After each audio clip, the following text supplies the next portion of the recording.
बात है 2017 की। 2017 जो है वो चाइना के लिए बहुत ही ज़्यादा शर्मनाक, बहुत ही ज़्यादा ह्यूमिलेटिंग ईयर है।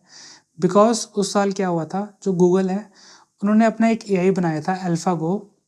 उसने चाइना के जो नंबर 1 प्लेयर है, जिनका नाम था काई जी, उस टाइम पे वो वर्ल्ड के भी नंबर 1 प्लेयर थे, उनको चाइना में उनकी कंट्री में उन्हीं के लोगों के सामने 3-0 से बीट करा था। एंड जो ये गेम है गो, ये बहुत ही ज़्यादा एंशिएंट गेम है और इसको प्रिडिक्ट करना बहुत ज़्यादा मुश्किल होता है। एंड लेट अलोन कि आप इसमें 3-0 से वो भी वर्ल्ड के नंबर 1 प्लेयर है उसको हरा दे। तो चाइना के लिए जो ये मूवमेंट था, ये एक स्पतनिक मूवमेंट था, जो कि उस टाइम पे जब अमेरिका ने देखा था कोल्ड वॉर के टाइम पे कि स्पेस में सबसे पहले जाने वाला जो है वो सोवियत रूस है उस टाइम पे। तो उस टाइम पे चाइना को भी सेम रियलाइजेशन हुई थी कि वो कहीं ना कहीं जो टेक्नोलॉजी है उसमें वो पीछे हट चुके हैं। और उन्होंने फर्स्ट टाइम देखा था कि जो आर्टिफिशियल इंटेलिजेंस है, एआई, वो कितना ज़्यादा इम्पोर्टेंट रोल प्ले करेगा। तब जो चाइना के लोग हैं, खासकर जो उनकी कम्युनिस्ट पार्टी ऑफ चाइना है, उन्होंने कसम खाई कि हम 2030 तक सुपर पावर बनेंगे चाइना में। और जिसका नतीजा है 5 साल बाद वो है डीप सीक। वैसे डीप सीक जो है उसको कोई जानता था नहीं, बट 20 जनवरी को जब उन्होंने ऐप स्टोर पे जो ओपन एआई है उसको जब पीछे करा तो सबकी नज़रों में आ गया। तो वीडियो में आगे बढ़ने से पहले हम जान लेते हैं the curious case of Ant group. Ant group एक बहुत बड़ा फाइनेंशियल इंस्टीट्यूशन था, जो कि हम उसको कंपेयर कर सकते हैं इंडिया के पेटीएम से। उनके पास हज़ारों करोड़ों का डाटा था, करोड़ों चाइनीज़ का डाटा था, और उनका 2020 में आईपीओ लॉन्च होने वाला था।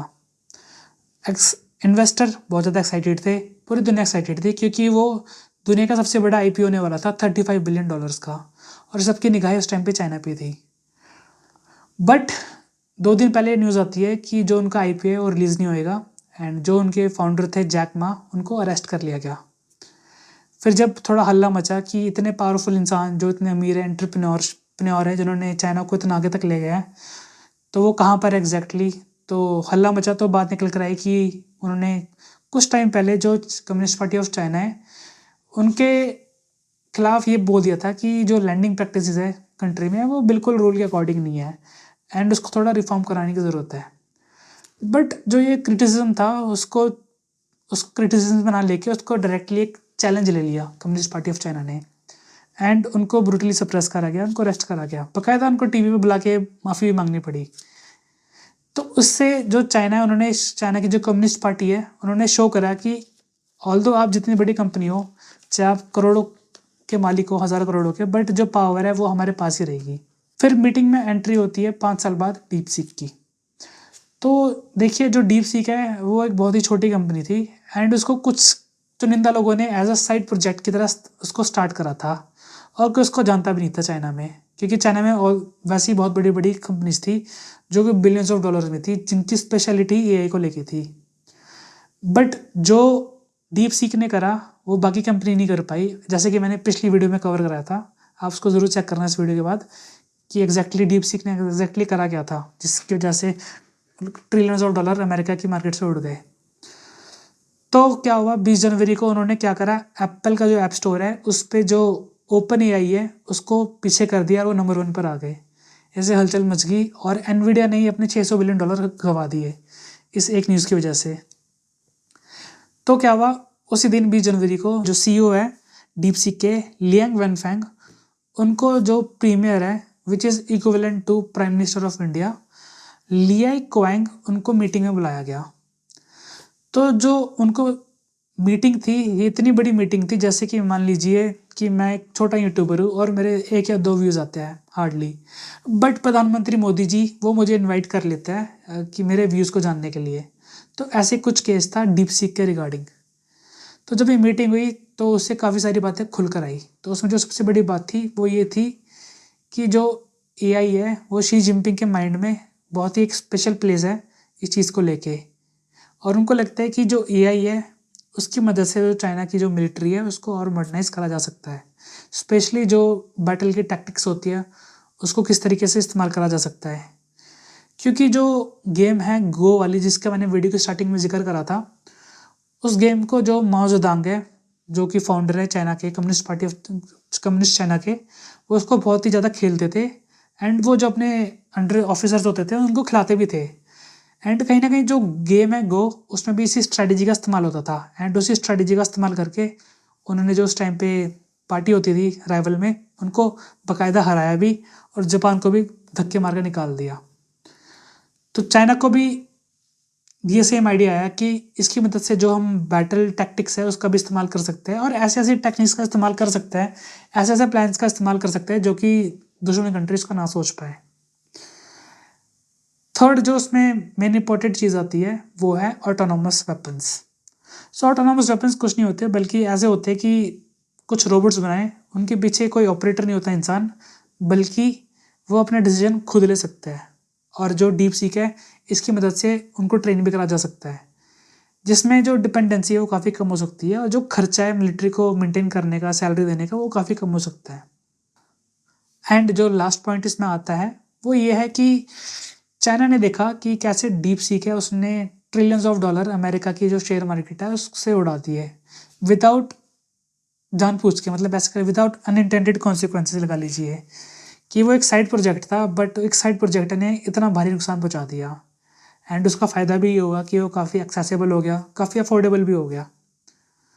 But on the other hand ये एक दो धारी तलवार बन सकती है चाइना की, खासकर जो कम्युनिस्ट पार्टी है इसके लिए। सो अब तक वीडियो में आप समझ गए होंगे कि जो ये मैंने कहानी बताई थी ये एग्जैक्टली किस मोड की तरफ जा रही है। तो यस, आप बिल्कुल सही है। तो देखिए जो चाइना में जितने भी लॉज बनते हैं, जितने भी रूल्स बनते हैं, तो अगर मैं उनकी अगर सेंट्रल थीम निकालूँ तो उसकी जो सेंट्रल थीम है वो निकल कर आती है कंट्रोल। सो बेसिकली ये होता है कि जो चाइना की जो कम्युनिस्ट पार्टी है वो काफ़ी ज़्यादा इनसिक्योर रहती है अपनी पावर को लेके।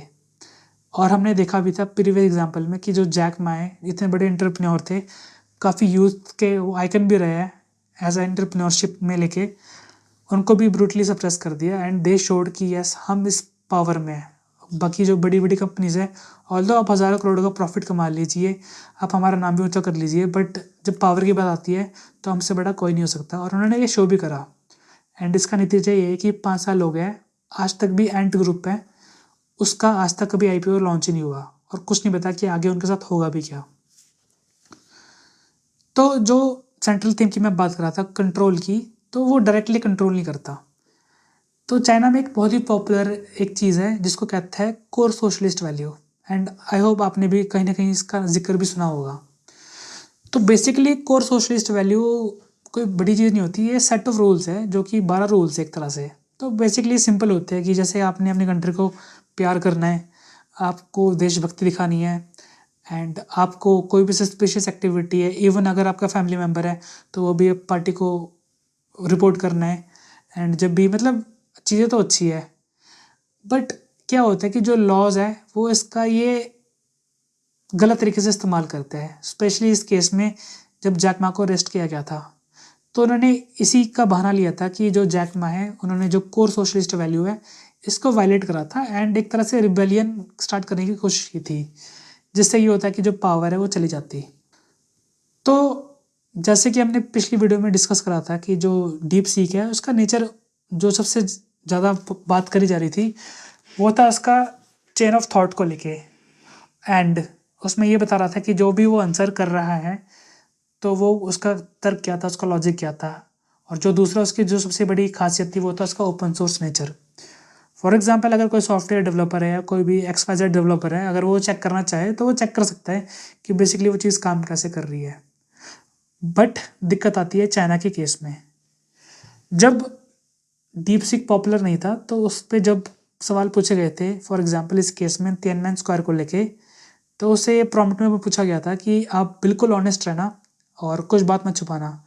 तो उसने पूरे एग्जैक्टली डिटेल में बताया था कि क्या हुआ था, कितने ब्रूटली उसको सप्रेस करा गया था स्टूडेंट के रिबेलियंस को लेके, यहाँ तक कि टैंक्स का भी इस्तेमाल करा गया था स्टूडेंट्स के खिलाफ, जो कि यूथ एक तरह का फ्यूचर होता है कंट्री को लेके।